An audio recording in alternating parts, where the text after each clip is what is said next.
Imagine this. You're sitting at home, scrolling on your phone, and suddenly, whoosh, your soda can floats up into the air. Your chair starts drifting, and before you can even say, "Houston, we have a problem," you're levitating like a magician's assistant. What just happened? Well, gravity decided to take a 10-second coffee break. First, you. The second gravity disappears, you're no longer stuck to the floor. You and everything around you, keys, coffee mugs, pets, your cousin's half-finished sandwich, start floating. You wouldn't rocket straight into space. 10 seconds isn't enough. But you would lift off like you're inside a zero-gravity carnival ride. The higher your ceiling, the more bruises you'll get. Outside, oh boy, cars, bikes, mailboxes, and garbage cans drift off the ground. Birds? They'd suddenly become super confused balloons. But it's not just people and pigeons. Think bigger. Buildings and skyscrapers are held to the ground by their foundations. Without gravity, they'd tear themselves apart.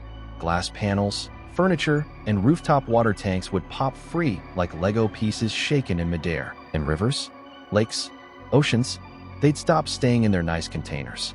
Water would leap skyward, forming massive floating blobs. If you were near the beach, congratulations. You now live in a 3D aquarium. Now here's where things get scary. The atmosphere, the air we breathe, is also held in place by gravity. No gravity means the atmosphere starts escaping into space. 10 seconds isn't long enough to lose it all, but the air would immediately rush upward. You'd feel your lungs pulling strangely, like the air's been stolen from around you. And satellites?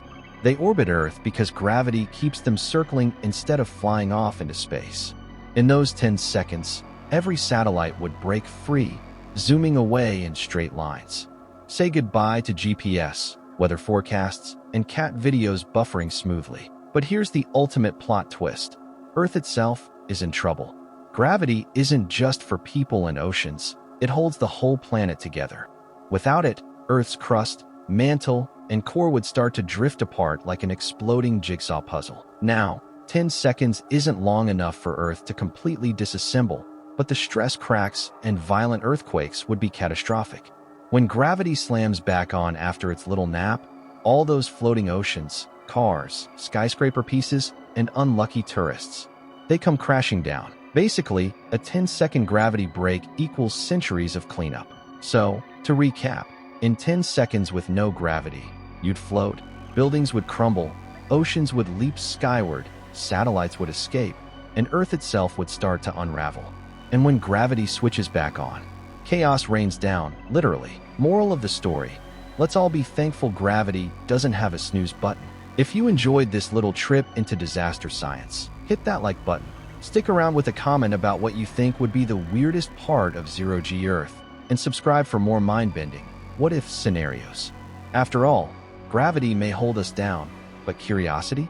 That'll always lift us up.